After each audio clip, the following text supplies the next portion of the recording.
E unha semana máis falamos de saúde aquí en Radio Culleredo, na nosa terraza. Saúde, por suposto, con ciencia, con Glenda Rodríguez, con Martín Iglesias e con Tino Pérez, e sempre con profesionais, persoas que destacan no mundo do eido sanitario. Que tal?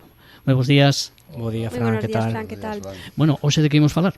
Pois hoxe imos falar dun tema moi actual, moi comentado en redes, como son as vacinas. As vacinas son, sen dúbida, un dos maiores logros da medicina. Gracias a ela conseguimos erradicar enfermidades que durante moitos séculos causaron milloiros de mortes. E hoxe seguen a ser unha das ferramentas máis eficaces para protexer a nosa saúde e a da comunidade, como se demostrou na pandemia da COVID. Para falar de vacinas e responder ás nosas dúbidas, temos hoxe connosco un referente internacional como o doutor Federico Martinón Torres. Bo día, doutor, que tal? Hola, moi bons días, que tal? Primeiro, gracias por aceptar a nosa invitación, que para nós é todo un honor. Nada, encantado de poder estar con vos cun rato. Se me permites facer un breve resumen do teu currículum, porque é tan extenso que poderíamos estar todo o programa. O doutor Martinón é o xefe de servicio do Servicio de Pediatría do Hospital Clínico Universitario de Santiago de Compostela, coordinador do Grupo de Investigación en Vacinas GENVIP do Instituto de Investigación Sanitario de Santiago e membro do Comité Asesor Mundial de Vacinas da Organización Mundial da Saúde. Participou en máis de 200 ensaios clínicos internacionais, moitos deles decisivos para o desenvolvemento das vacinas que hoxe forman parte dos calendarios de vacinación de todo o mundo. O seu traballo foi recoñecido con numerosos premios e distincións e é unha das voces máis recoñecidas a nivel internacional. Primeiro de todo, doutor, por que son tan importantes as vacinas para a saúde individual e colectiva? Bueno, porque ningunha das medidas que podemos tomar como profesionais é máis potente en termos de garantir saúde, de xerar saúde que as vacinas, non?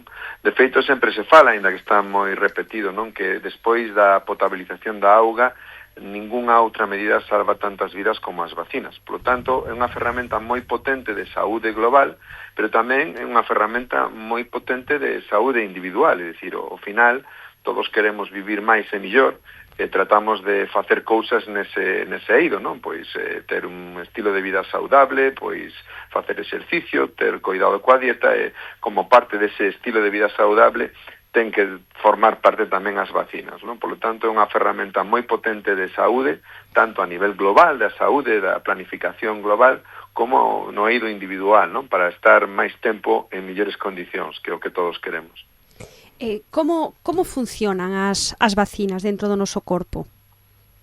Bueno, as vacinas poden ser diferentes segundo o tipo de vacina, non? Pero unha forma moi simple o que fan é ensinar o noso corpo a defenderse dunha enfermedade antes de entrar en contacto con ela. Entón, de algún modo, o que facemos é ou ben expoñer o noso sistema inmune a unha parte dese virus ou desa bacteria ou a esa bacteria morta ou debilitada, de xeito que o noso sistema inmune pon en marcha unhas estrategias defensivas que despois xa quedan ali preparadas e se algún día entramos en contacto con ese patóxeno, pois xa sabemos o que temos que facer e evitamos que o patóxeno ou ben nos infecte ou en caso de infectarnos que teña formas graves de enfermidade, é dicir, que nos protexa das formas máis severas que esa infección pode causar.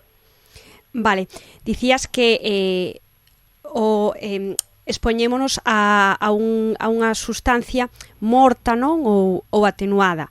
Isto pareceme interesante e quería incidir nesto porque, bueno, como dixo Martín ao principio, isto das vacunas está moi de actualidade, hai moito bulo, non? E un das cousas que máis escoitamos na consulta, que a xente pregunta, non?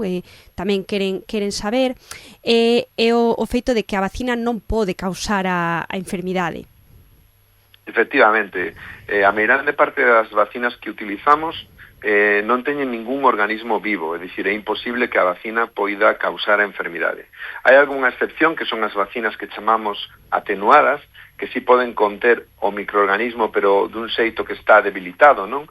E que nas persoas normales, sanas, non teñen que producir ningún tipo de enfermidade, en ningún caso, pero ás veces, pois, nas persoas que están inmunodeprimidas ou que teñen algunhas medicacións moi potentes, pois pode ser un risco moi pequeno, pero un risco potencial. Pero a realidade é que, cando se dan esas que chamamos contraindicacións, que son moi excepcionais, pois xa o profesional sabe que esa vacina en particular ten que utilizarse ou non. Pero temos que ter en conta que de todas as cousas que facemos ao longo do día, xa non falo de medicación, sino de calquera cousa que podamos administrar, utilizar, comer, beber, poñer na nosa pel, non hai ningún produto que estea sometido a máis controis antes, durante e despois da súa comercialización que as vacinas. E de feito, faise de un xeito transparente, non? É unha información que é pública, que as agencias reguladoras controlan, e polo tanto, cando unha vacina é comercializada, está disponible, o noso médico, o noso enfermeiro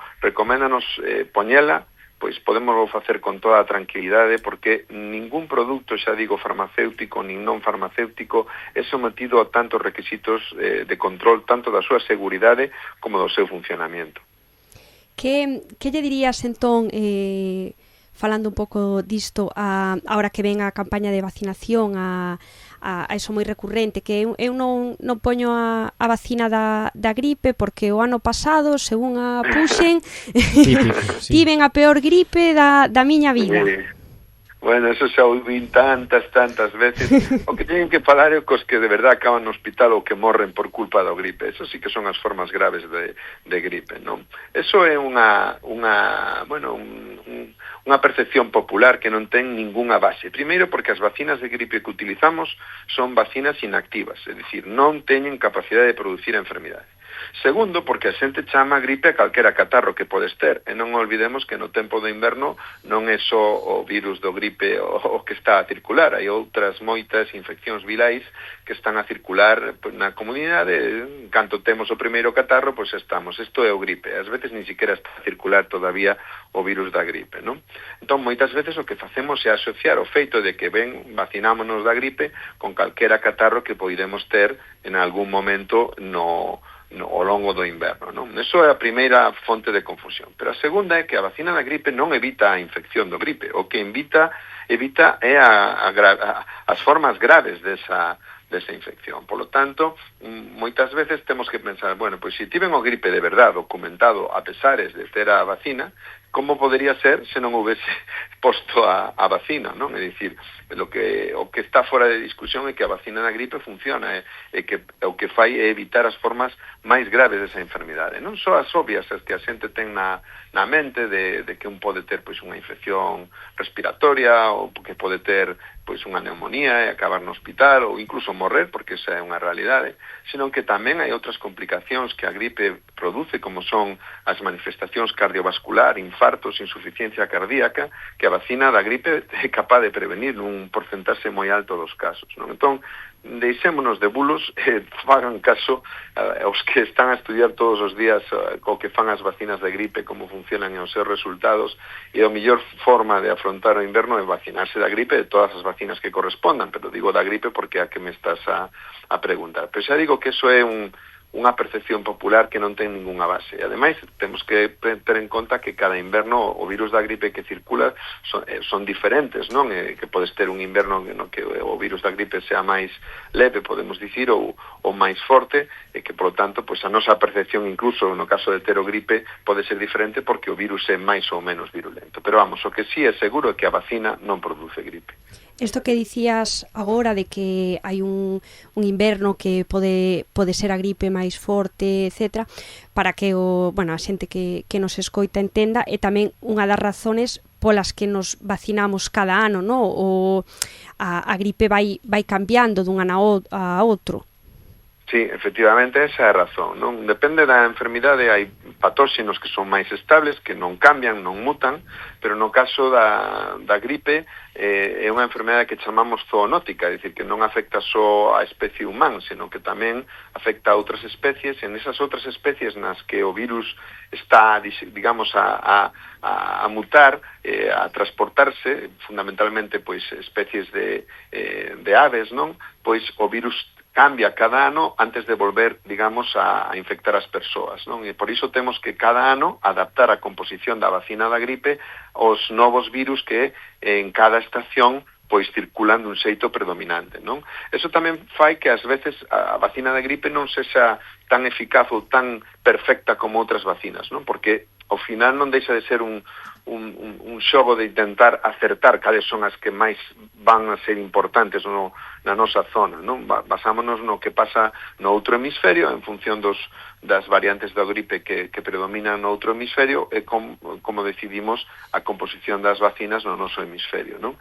Eso pois, é o que fai que cada ano teñamos que usar unha vacina distinta, pois porque o virus cambia e a vacina do ano anterior xa non serve para as variantes que están a circular no seguinte ano. Agora que falamos da campaña vacinal, estes anos houve unha novidade con a vacina do VRS, do virus respiratorio sincitial, que tivo resultado espectacular na disminución do ingreso nos nenos, non? Non é así? Sí, a verdade é que foi unha das cousas máis fáciles de ver, un dos éxitos máis importantes recentes da vacinoloxía, non?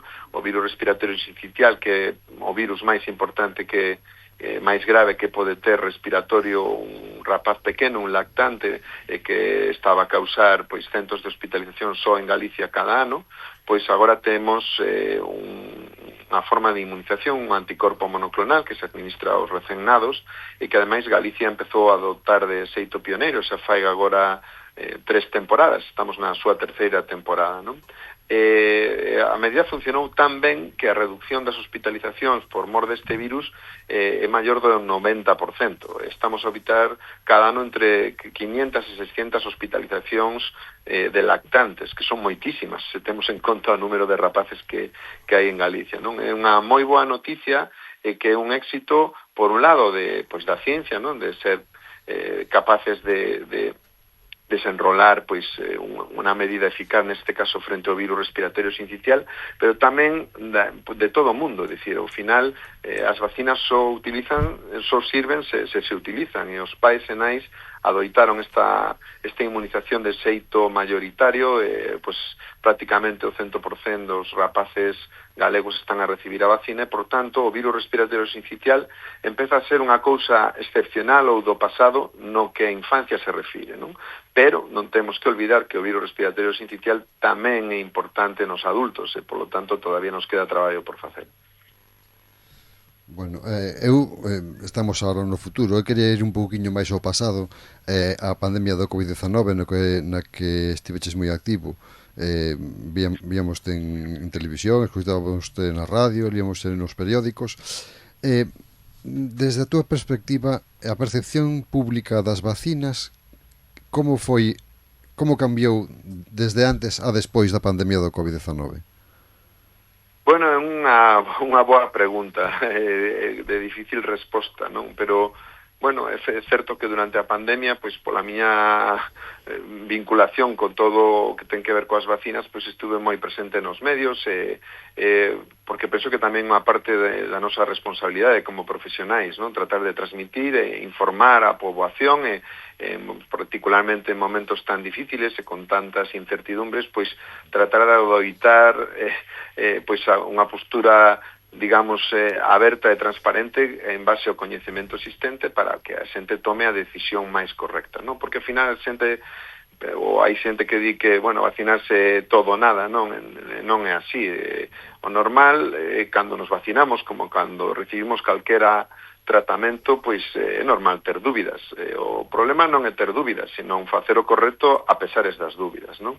Entón, moitas veces eso pode resolverse con a información e con os datos adecuados, non? Eso que tentamos na pandemia sempre que estamos a falar das vacinas. Non é unha cuestión de obligar ou de dicir que malo eres porque non o faz e que bo eres porque o faz, senón que teñas a información aceitada para tomar a decisión correcta. Ao final, se ti vas a operarte, ninguén vai operarse porque lle apetece, non? Ao final, opérase porque sabe que os beneficios de operarse pois son moito maiores que o feito de non operarse nun momento determinado. A decisión vai estar moi determinada tamén por como recibas a información e como che presenten os pros e os contras de recibir unha cirurxía, non? Isto é exactamente o mesmo coas vacinas. En o caso da COVID, pois, produciuse unha situación tamén novedosa no mundo que a propia Organización Mundial da Saúde acuñou como infoxicación. Pasamos ao efecto, o extremo contrario, un exceso de información. Todo o mundo sabía de todo, todo se falaba e se analizaba, non sempre dun xeito científico, nun momento en que todos estábamos moi sensibles, nun momento en que estábamos encerrados nas nosas casas, e que, bueno, eso tivo efectos positivos, pero tamén moi negativos na percepción das vacinas. Pero para min o que queda claro do COVID é algo que xa está as vacinas por sempre, que as vacinas, o éxito das vacinas é o principal enemigo das vacinas, non? Porque non estás a ver o peligro diante de ti, pois non dubidas das vacinas, pero en canto o problema se resolve, pois xa non tes a presión, no, a sensación de medo de poder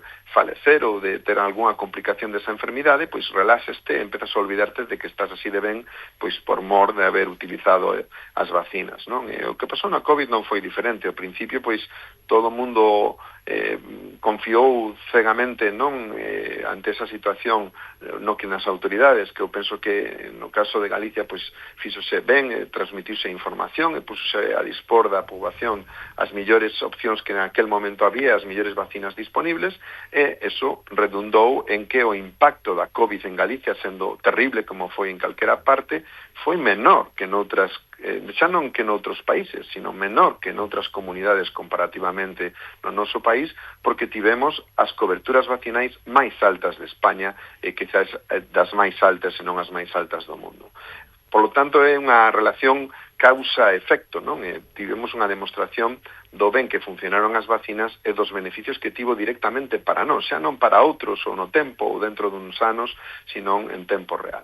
Que pasa? Pois unha vez que a presión cede, primeiro porque xa estamos todos vacinados de xeito repetido, segundo porque o propio virus disminuiu a súa patoxenicidade, despois porque xa non somos todos virxes ao virus, sino que xa temos, como digo, exposición ás vacinas e tamén a exposición ao virus natural, que tamén fai reforzos na nosa inmunidade. E, polo tanto, a COVID xa non é o que era cando empezamos, e, polo tanto, pois xa nos olvidamos do papel que as vacinas tiveron, e, bueno, moita xente que é crítica sen ninguna razón coas vacinas, pero sin ningún tipo de razoamento, pois digamos que en vez de valorar o que as vacinas fixeron durante a COVID, pois utilizan eso para dicir non que realmente pois a COVID non tiña importancia as vacinas, cando, bueno, está perfectamente constatado non en calquera parte do mundo, senón aquí en Galicia, como as vacinas tiveron un impacto moi beneficioso na nosa saúde.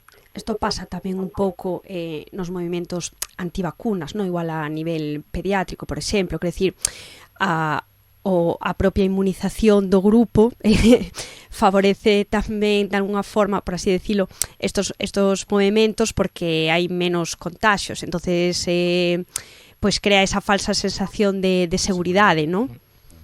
Efectivamente, é unha parte moi importante o que acabas de mencionar. As vacinas non só protexen individualmente aqueles que as reciben, que é o principal, é o motivo principal de vacinarnos, senón que, dependendo da vacina e da enfermidade, podemos protexer, se temos unha cobertura suficientemente alta, é dicir, se hai un número de persoas suficientemente elevado que está vacinado, podemos cortar a transmisión dese virus ou desa bacteria e, polo tanto, protexer incluso a aqueles que non están inmunizados ou, chegado o caso, incluso eliminar esa enfermidade, como xa pasou no seu día coa viruela, non?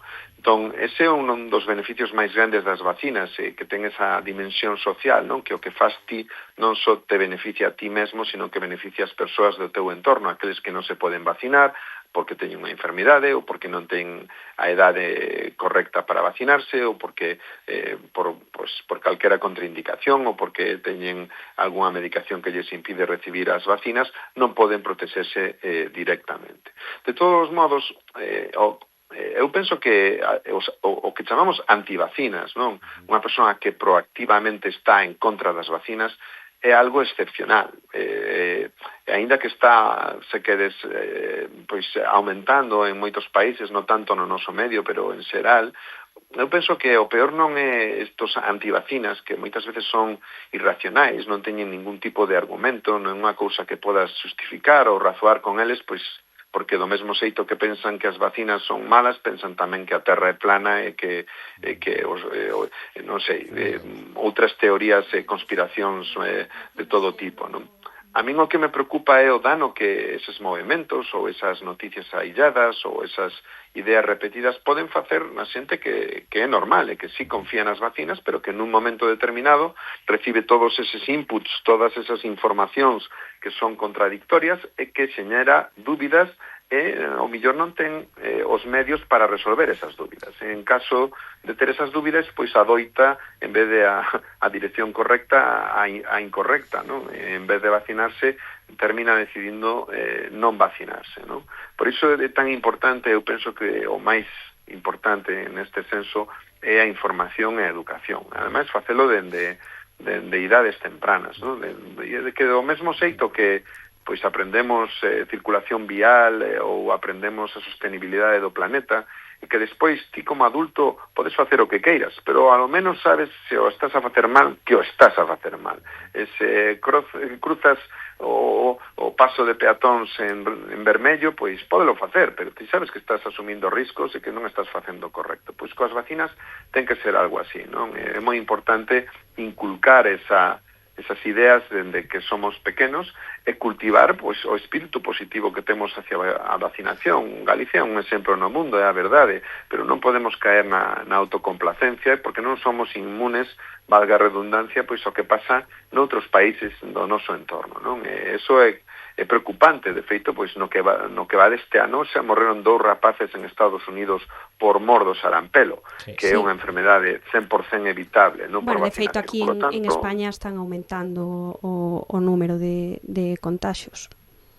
Sí, efectivamente, aínda, pois precisamente hoxe ou ontonte na clase na universidade, non, que dou clases de pediatría, non, na Facultade de Medicina, pois contaba os meus alumnos que estábamos a falar precisamente do sarampelo, que a miña ilusión era non ter que volver a falar nunca do sarampelo porque poderíamos técnicamente erradicalo, pero co que está a pasar no mundo, posiblemente a nova xeración de médicos vai ter que tratar de novo pacientes con sarampelo, a pesares de que hai unha vacina que é casi un 100% eficaz para evitar esta infección, ¿no? Pero bueno, o problema é que como xa non vemos o sarampelo as súas consecuencias, pois a xente olvídase, baixa a guardia, e a primeira enfermedade que volve cando deixamos de vacinar. E non é porque de repente todo o mundo deixe de vacinarse. O que pasa é que o sarampelo é a enfermedade máis infecciosa que coñecemos. En canto deixes de vacinar, a infección volve. Falaba outro día cunha compañera pediatra, non? Que me decía que ahora prácticamente os residentes que recén salidos non coñecen prácticamente a varicela, non? Despois da vacinación, antes era moito máis común, e o mismo, toda unha varicela de pequeno, e agora é moito máis rara, sí, precisamente gracias a eso. A mí unha cousa que me chama a atención, que non sei se fallamos nós como profesionais da sanidade, ou tamén é un pouco a forma agora de manexar a información, non? Pero outro día nun simposio de vacunas dicían que as vacinas habían feito máis era o único que erradicaba as enfermidades e non os medicamentos, temos máis fe nos medicamentos que nas vacunas, non?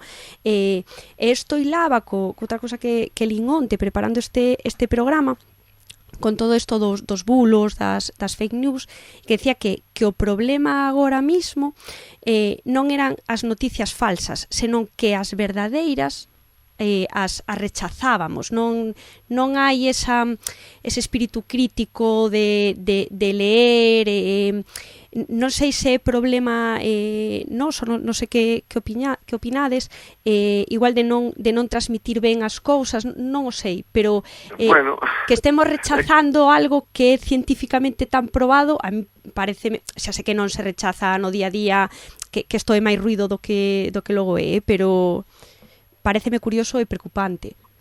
Bueno, a ver, puxeches agora o elefante na habitación, non? É dicir, é un problema moi complexo con moitas vertientes, non?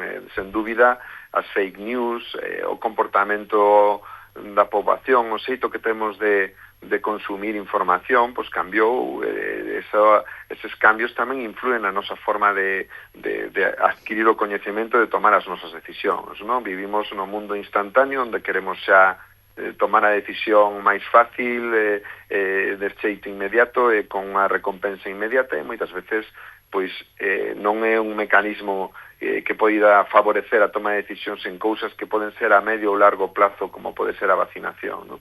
Pero en calquera caso, o que sí teño claro é que é importante, o máis importante a información e a educación. Eso é responsabilidade por parte das nosas autoridades. Penso que aínda se pode facer millor en todo o que ten que ver coa información e educación transparente, máis alo de poñer un póster ou de facer unha campaña de que hai que inmunizarse, sino de realmente transmitir toda esta información. Pero as persoas que teñen máis poder nese senso son os profesionais sanitarios, non? Eu penso que todos nós, cada un dende os nosos postos, podémoslo facer millor, pero xa sexamos estudiantes de enfermería, xa sexamos doutores, xa sexamos profesores, xa sexamos o que sexa, non? Ao final, os nosos doentes, é normal, confían en nós e van a seguir o noso consello. Temos que ser pois informativos, temos que ser tamén taxativos a hora de informar, educar e recomendar as vacinas como parte do estilo de vida saudable das persoas, non? Para eso falla un esforzo coral, pero estou de acordo que non é sempre sinxelo transmitir esas mensaxes, non? Ás veces pois hai que adoitar a mensaxe adecuada. Se, por exemplo, poñote un exemplo volvendo ao da gripe. Sabemos que se en vez de anunciar este ano a campaña de gripe, decir, bueno, vacínate porque hai que evitar o gripe pode matarte, tal, que a xente se está aburrido de ouvilo e se non lle fai caso ou pensa, bueno, ben, se facemos unha campaña que di este ano ponte a nova vacina frente ao infarto de miocardio, pode reducir o infarto de miocardio nun 30 ou un 40% aproximadamente, que eso é un dos beneficios da vacinación da gripe. A xente toma yogures destes por se lleváis a un miligramo de cilitro colesterol ou fai cousas inverosímiles, non? Polo medo que lle ten o infarto. Bueno, pois con unha vacina que ademais protexelle do gripe, esa vacina pode disminuir o risco de un infarto de miocardio nun 30 ou un 40%. Pois se cadra ese a mensaxe que hai que transmitir. E o que non lle ten medo o gripe pola infección ou polo catarro, pois se cadra e, bueno, pois mira, ademais de tomarme o yogur ou de tomar, non sei, calquera outra cousa, pois mira, vou vacinarme porque estou a disminuir o risco de infarto un 30 ou un 40, que non un 100%, está claro, pero é un beneficio bastante importante adicional o feito de vacinarse contra a gripe e evitar o que a gripe fai, que lembro que é unha das principales causas de mortalidade no noso país, as infeccións respiratorias, entre elas o gripe. Mira, despois de todo isto que estamos falando, tiñamos unha visión da vacinación hai 25 anos que non temos agora. Cambiou o paradigma, porque cambiou o paradigma político tamén, as redes sociais, as fontes de información. Como pensas ti que pode ser o futuro das vacinas dentro de 25 anos? Quero decir, vendo como viñemos de 25 anos que tiñamos claro que as vacinas podían erradicar moitas enfermedades, agora xa non temos tan claro, pero tamén hai unha evolución das vacinas, non? E dos anticorpos monoclonales e de outros tipo de ARN mensaxeiro. Que futuro lle ves ti as vacinas dentro de 25 anos? Bueno, o que teño claro é que mentre estamos a falar, alguén no mundo está a traballar con algunha vacina frente a calquera infección. É dicir, non creo que haxa ninguna infección que coñezamos na que non este algunha persoa traballando no desenrolo dunha vacina. Por lo tanto, o futuro nese sentido para min é moi optimista. A nosa capacidade de desenrolar vacinas frente a calquera enfermidade cada vez é maior.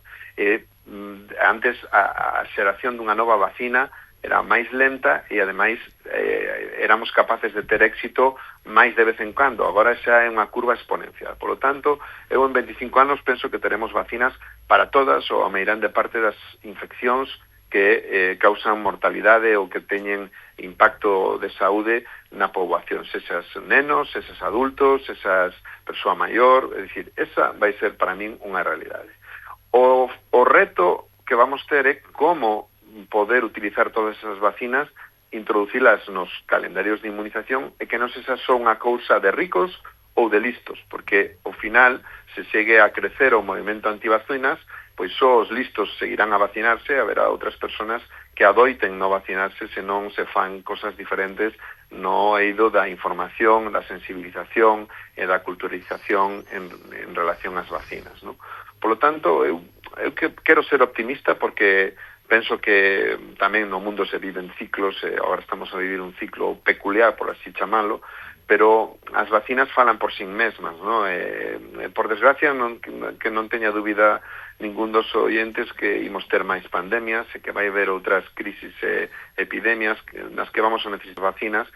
Como sempre, pois, cando acordámonos de Santa Bárbara, ¿no? Cando Troa, pois, cando teñamos problemas, volveremos a recordar o importantes e necesarias que son as vacinas, ¿no? Pero, mentres tanto, pois, temos que facer un esforzo para non dificultar a chegada e o uso das vacinas que xa temos, non? Eu penso que de aquí a 25 anos o que hai que invertir é en convertir as vacinas nalgo normal no noso estilo de vida, non? Do mesmo xeito que fagas ou non o fagas, todos sabemos que é importante coidar a dieta, evitar un estrés máximo, tratar de facer un exercicio regular, pois ter o calendario vacinal o día, como parte de esa aspiración que todos temos a vivir moitos anos e con moita calidade, non? A verdade é que sempre bromeamos con que podíamos terminar todos os programas con alimentación saludable, actividade física, e agora temos que añadir, isto non habíamos pensado, manter o calendario vacinal o día.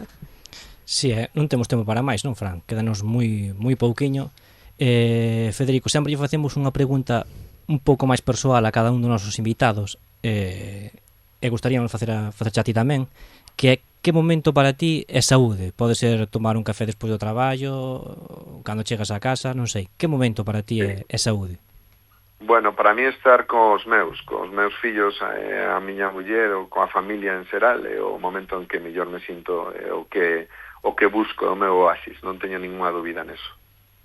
Temos respostas variadas, por ahora todas me gustaron, Sí. Pois non temos tempo para máis. Moitas gracias, doutor, por atendernos, e nada máis. Nada, gracias a vos por dedicarme este tempo e, bueno, se entre todos podemos axudar a que unha persoa máis se vacine ou que unha persoa máis que tiña dúbidas deixe de telas, pois xa mereceu a pena todo o esforzo que fixemos. Pois moitísimas gracias, é un placer falar contigo, de verdad que sí. Bueno, eu teño personal admiración porque cando pasamos a COVID, eu penso que foches ti un dos para min, un dos protagonistas aquí en Galicia para manter esta tasa de vacunación tan alta. Bueno, pois moitas gracias por lo que dis, pero eu penso que foi o esforzo de todos e nada, gracias a vos, porque a verdade é que, como digo, isto é unha ferramenta moi potente, pero que está nas mans de todos nós, e, bueno, exercicios de divulgación e de difusión como o que estades a facer en prol da saúde, pois son moi importantes, e incluir nelas as vacinas pois é esencial, así que de verdade moitas gracias a vos.